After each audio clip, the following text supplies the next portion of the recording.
નમસ્કાર, વિશેષ રજૂઆત સાથે હું છું અન્વી. જેની રાહ જોવાઈ હતી આખરે બજેટ જાહેર થઈ ગયું છે, પરંતુ સામાન્ય જનતા માટે, અલગ અલગ વર્ગ માટે આ બજેટમાં શું છે, કોને શું મળ્યું, આ બજેટને લઈને જે આશા અપેક્ષાઓ હતી તે શું પૂર્ણ થઈ છે?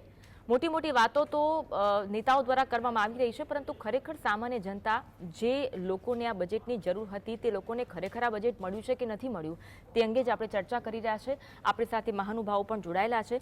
આપણી સાથે જોડાયા છે પ્રદીપ જૈન, જેઓ સીએ છે. તો આપણી સાથે નયન પરીખ જોડાયા છે, જેઓ ઇકોનોમિસ્ટ છે. તો કોંગ્રેસમાંથી નિશાંત રાવલ જોડાયેલા છે. હિતેન વસંત છે, જેઓ વિશ્લેષક છે. અને પ્રિયા પટેલ વુમન એમ્પાવરમેન્ટમાંથી જોડાયા છે. આપ તમામનું સ્વાગત છે.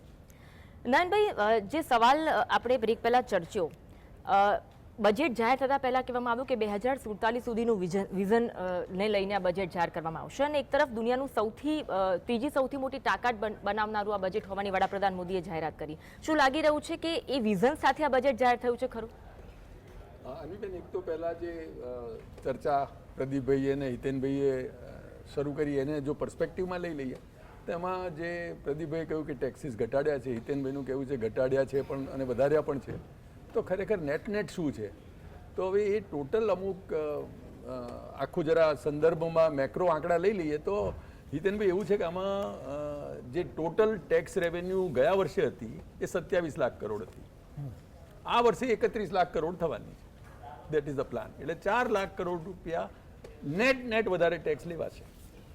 અને એટલે એ આન્સર કરશે કે જ્યાં આગળ થોડા લીધે છે, થોડા વધાર્યા છે, થોડા ઘટાડ્યા છે, નેટ શું અસર થશે. હવે એને ખરેખર સમજવું હોય ટ્રાન્સપોર્ટર તરીકે કે ઇકોનોમિસ્ટ તરીકે, પણ જો આપણે કોડ પાડવો હોય 15% થયું, 15% વધ્યું. હવે 15% વધ્યું, એમાં 7% તો જીડીપી ગ્રોથ છે, એટલે કે તમારો બેઝ વધશે. રેટ વધારવાની જરૂર નથી. જે બેઝ વધ્યો એટલે 7% વધ્યું. બાકીના 8% જે છે એ ખરેખર નેટ તમારો પર્સન્ટેજ વધારવાથી થયું છે. એટલે એટલો એક રીતે જુઓ તો ભારણ અને બેન બધા ઉપર પડશે, એ એક લાર્જર પર્સપેક્ટિવમાં. બીજું શું કે આમાંથી મેઇન આપણે લોન ડેટ ટ્રેપમાં આપણો દેશ આપણે બધા ના જઈએ એના માટેની વાત કરીએ તો આ વર્ષે જે 12 લાખ કરોડ રૂપિયા આમાંથી ટોટલ જે છે એમાંથી ખર્ચાવાના છે એ લોનના રીપેમેન્ટ અંગે છે. 12 લાખ કરોડ આપણે એમાં વાપરીશું. અને નવી લોન કેટલી લેવાના? 16 લાખ કરોડ રૂપિયા. એટલે 16 લાખ કરોડ રૂપિયા આપણે નવા લોનથી ઊભા કરીશું. અને એમાં 12 લાખ કરોડ એવા છે કે જે જૂની લોનના નવી લઈને જૂના આપીશ એવું થયું ને, એનાથી વધારે લેવી પડશે. આપણે જૂની આપવાની છે 12, નવી લઈશું 16 લાખ કરોડ. એટલે એ એક બીજો પર્સપેક્ટિવ કે આપણે કેવી રીતે આપણી ઇકોનોમીને ડેટ ટ્રેપમાંથી બચાવીએ અને એ બાબતમાં કેવી રીતે એક કોન્શિયસનેસ ક્રિએટ કરીએ. આમાં બસતી નથી ને, આમાં તો એટલે એ જ કહું છું કે એને આપણે એટલે વિચારવાનું એ છે કે આમાંથી કેવી રીતે કરીએ. હવે જેમ પ્રદીપભાઈ કહ્યું, ખરેખર પૈસા આપણે લઈએ છીએ એ મહત્વ નથી કેટલી લઈએ છીએ, પણ સારા કામ માટે વાપરીએ. જેમ આપણે ઘરમાં વિચાર કરીએ કે હું લોન લઉં છું, મારા છોકરાને ભણવું છે તો હું લોન લઉં. તો લોન લઉં તો શું ભાઈ, એને આઈફોન અપાવવા માટે લોન લઉં છું તો એ બરાબર છે કે નહીં, અથવા સ્પોર્ટ્સ ગાડી માટે લોન લઉં છું તો એ બરાબર છે કે નહીં, એ જોવાનું. પણ જો હું એને હાયર એજ્યુકેશનમાં જે આ બધાને દેશ વિદેશ મોકલે છે એ સારું ભણવા માટે મોકલું, જેથી આવીને હોનહાર થાય, કોઈ ગ્લોબલ સિટીઝન થાય, કોઈ દેશમાં કોન્ટ્રીબ્યુટ કરી શકે, પોતાને સક્ષમ બનાવે, ઇનોવે સ્કિલની જે વાત કરીએ છીએ એ આપણે કરીએ, એના માટે લોન લેતા એ તો શું વાંધો છે? આપણે જો કદાચ એક પહેલું ઘર બનાવવા માટે લોન લેતા શું વાંધો છે? પણ જો તમારે લોન લેવાની હોય આવી ફેન્સી ગાડી માટે અથવા તો નવા આઈફોન માટે, તો એ લોન કેવી છે કે નહીં બરાબર. એટલે આપણે આજે આપણો આગળ રાઉન્ડ ચાલશે ત્યારે એને ડિટેલમાં જોઈશું કે આ બધા પૈસા ખરેખર શેમાં વપરાવાના છે. પણ 2-3 સેક્ટર જો જોઈ લઈએ તો મેઇન એ કે ડિફેન્સ સેક્ટરમાં આપણે બહુ વધારે નથી ખર્ચો કરવાનો, ઇનફેક્ટ ઘટાડ્યો છે. મનરેગામાં જેમાં આપણે વાત થઈ રહી છે એમાં આપણે લગભગ 90,000 કરોડથી લગભગ 86,000 કરોડ કર્યા, એટલે 4,000 કરોડ ઘટ્યા છે.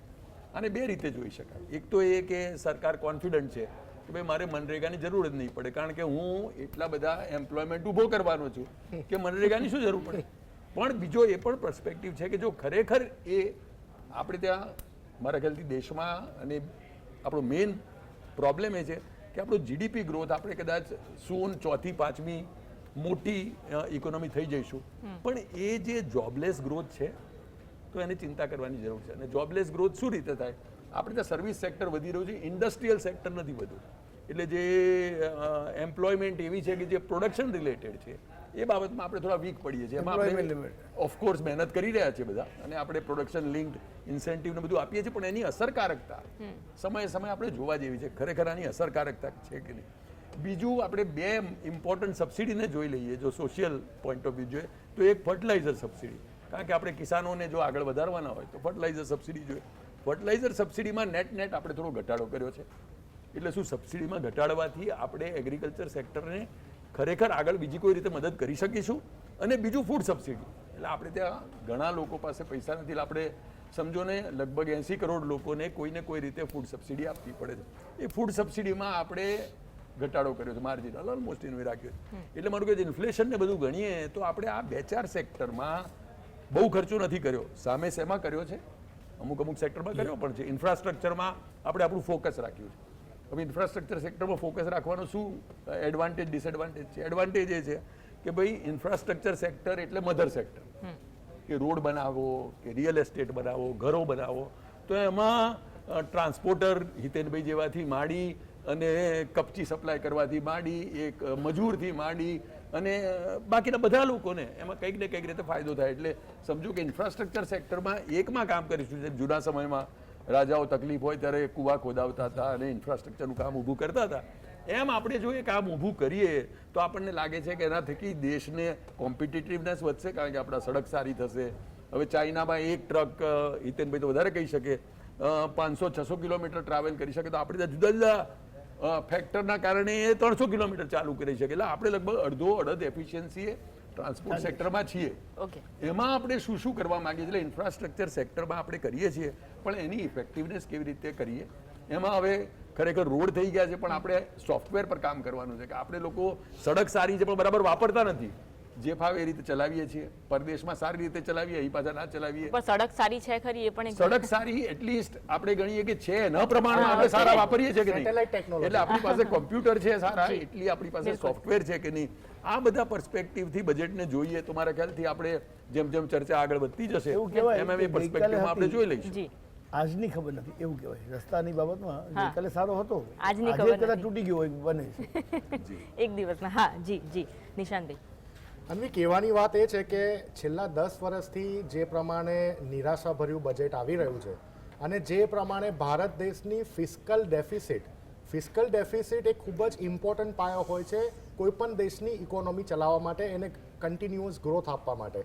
આજે જુઓ કે રાજકીય ઘાટો આપણો 5.2% પર પહોંચી જતો હોય છે. મનમોહન સિંહજીની સરકારમાં 3.0-3.4% ઉપર રમતો હતો. એનો મતલબ કે સરકારની જે આવક છે એનાથી વધારે તો સરકારની જ આવક છે, સ્પેન્ડિંગ છે. તો તમે ક્યાંથી કોઈ યોજનાઓ માટે તમે જે બજેટમાં આંકડા નક્કી કરો છો, કોઈ યોજના માટે 400 કરોડ, કોઈ યોજના માટે 4000 કરોડ, તમે સ્પેન્ડ કેવી રીતે કરી શકશો? કારણ કે એના કારણે આ દેશના 15 પ્રધાનમંત્રીઓએ છેલ્લા 70 વર્ષમાં 57 લાખ કરોડનું દેવું ભારત દેશને આપ્યું, અને છેલ્લા 10 વર્ષમાં પ્રધાનમંત્રી મોદીજીના અનપ્લાન્ડ બજેટની ટેકનોલોજીના કારણે આ 150 લાખ કરોડનું દેવું વધીને આજે 205 લાખ કરોડના દેવા ઉપર ભારત દેશ બેઠું છે. બીજી વાત હું ચોખ્ખી કરવા માંગુ, centre for monitoring of Indian economy સ્પષ્ટપણે સરકારી આંકડા, જે ઇકોનોમીની સૌથી મોટી સંસ્થા એ કહી રહી છે કે આજની તારીખે 2024 હું તમારી જોડે ચર્ચા કરી રહ્યો છું, 20 થી 25 વર્ષના યુવાનોમાં 46% બેરોજગારી દર છે. તમે જુઓ કે મુંબઈમાં શું થયું, એક એવિએશનની કંપનીમાં જોબ માટે માત્ર 600 વેકેન્સીમાં 25 લાખ યુવાનો ઉમટી પડ્યા. તમે જુઓ ગુજરાતમાં ભરૂચમાં શું થયું, માત્ર 40 પ્રાઇવેટ કંપનીની જોબ માટે હજારો યુવાનો ઉમટી પડ્યા અને હોટલની ગ્રીલને નુકસાન થયું. આ સનાતન સત્ય છે. જ્યાં સુધી આ દેશના યુવાનોને એના એજ્યુકેશન પ્રમાણે નોકરી નહીં આપવામાં આવે, એજ્યુકેશનનો મતલબ કે તમે બીકોમ કર્યું છે, તમે બીએસસી કર્યું છે, તમે ડોક્ટરેટ કર્યું છે, તમે બીટેક કર્યું છે, એના અનુસંધાનમાં તમને નોકરી નહીં મળે, ત્યાં સુધી આપણા યુવાનો કોલ સેન્ટરમાં નોકરી કરવા માટે મજબૂર બને છે. અને આ સનાતન સત્ય, આ વાસ્તવિકતા છે. છેલ્લી એક વાત હું એ પણ કરવા માંગીશ કે ખેડૂતોની જ્યારે વાત કરવામાં આવે છે, અને સાથે સાથે તમે જોયું કે જે રીતે અત્યારે ઇન્ડસ્ટ્રીમાં મોદી સરકારે જે અત્યારે જાહેર કર્યું બજેટમાં કે ભાઈ અમે ઇન્ટર્નશિપ આપીશું. અરે ભાઈ સારી વાત છે, અમે તો એપ્રિશિએટ કરીએ છીએ કે તમે કોંગ્રેસના મેનિફેસ્ટોને ચોરી લીધો. આ તો 2024નો કોંગ્રેસનો મેનિફેસ્ટો હતો કે યુવાનોને અમે 1 લાખ રૂપિયાનું વાર્ષિક ઇન્ટર્નશિપ આપીશું. પરંતુ સાચી હકીકત છે કે યુવાનોને એટલા મજબૂત કેમ નથી બનાવી શકતા. એટલે તો તમે જો કે મિનિસ્ટ્રી ઓફ એક્સટર્નલ અફેર્સના આંકડા પ્રમાણે દેશમાં દરરોજ 604 લોકો ભારત દેશની નાગરિકતા છોડી રહ્યા છે. છેલ્લા 7 વર્ષમાં 8,50,000 લોકો ભારત દેશની નાગરિકતા છોડીને વિદેશમાં પોતાનું વેલ્થ લઈને ત્યાં સ્થાયી થયા. સ્ટેનલી મોર્ગનના રિપોર્ટ પ્રમાણે 38,000 સ્મોલ મીડિયમ એન્ટરપ્રાઇઝીસ છેલ્લા 5 વર્ષમાં પોતાનો ધંધો વ્યાપાર ભારત દેશમાંથી ઉંચકીને વિદેશમાં સ્થાયી થઈ ગયા. એટલા માટે થઈ રહ્યા છે કે સરકારની પોલિસી નડે છે ને.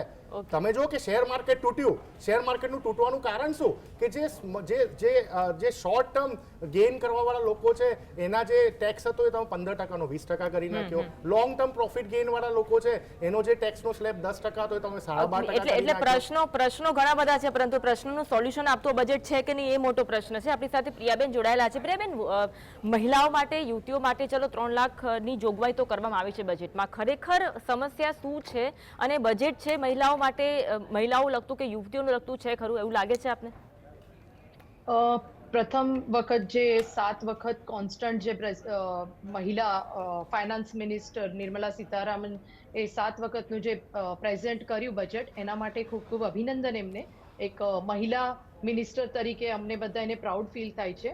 અત્યારે તમે જે વાત કરી રહ્યા છો એના માટે જ ખાસ વાત કરવા માંગીશ. એક મહિલા એન્ટરપ્રિન્યોર, ઇન્ડસ્ટ્રીયાલિસ્ટ છું, સાથે વુમન માટેની સોશિયલ વર્કર પણ છું. તો ઘણા બધા મહિલાઓના સંપર્કમાં રહું છું. તો જે બજેટ આવે છે, ઓકે, એ બજેટ ઇમ્પ્લિમેન્ટેશન નથી થતું પ્રોપર વેમાં. હવે આપણે જોઈ રહ્યા છીએ કે બહુ બધી બજેટની મીન્સ પાડવામાં આવે મહિલાઓ માટે, પણ ત્યાં ઘણી વખત એવું થતું હોય છે કે મહિલાઓના નામે પુરુષો જે ઇન્ડસ્ટ્રી ચલાવતા હોય છે એ લોકો એના જે બેનિફિટ્સ લેવા જોઈએ એ લેતા હોય. એટલે એના કારણે જે રિયલી જે મહિલાઓ છે જેને આનો લાભ મળવું જોઈએ, જે કંઈક કરવા માંગે છે, સ્ટાર્ટઅપ કરવા માંગે છે અથવા લોન લેવા માંગે છે અને એમને કંઈક બિઝનેસનો વધારો કરવું છે, એ મહિલાઓને એનો લાભ નથી મળતો. તો આનું તકલીફ શું છે અહીંયા કે જે ગેપ છે મહિલાઓ માટેનું, જે બજેટ અનાઉન્સમેન્ટ થાય છે અને સરકાર જે એને આપવા માંગે છે, પણ એના વચ્ચે કોઈ મોનિટરિંગ સિસ્ટમ નથી કે રિયલી જેને જરૂરત છે ત્યાં જ આ બજેટનો ઉપયોગ થાય છે કે નથી થતો. પહેલી વસ્તુ આ તકલીફ મહિલાઓને થાય છે. બીજું કે ઇમ્પ્લિમેન્ટેશનમાં ઘણી બધી પોલિસીઝ સડનલી આવતી હોય છે જેના કારણે મહિલાઓને પુષ્કળ તકલીફોનો સામનો કરવો પડતો હોય છે. જેમ કે ઘણી બધી મહિલાઓ ઘરેથી એક નાનો એવો ઉદ્યોગ શરૂઆત કરતી હોય છે. તો એ ઉદ્યોગ માટે પણ એ લોકોને બિઝનેસ જો રેસિડેન્સથી પણ કરવો હોય તો એ રેસિડેન્સ કમર્શિયલ ટેક્સ વાળું રહેવું જોઈએ, એવો પણ એક કમ્પલસરી રૂલ્સ છે ગવર્મેન્ટનો.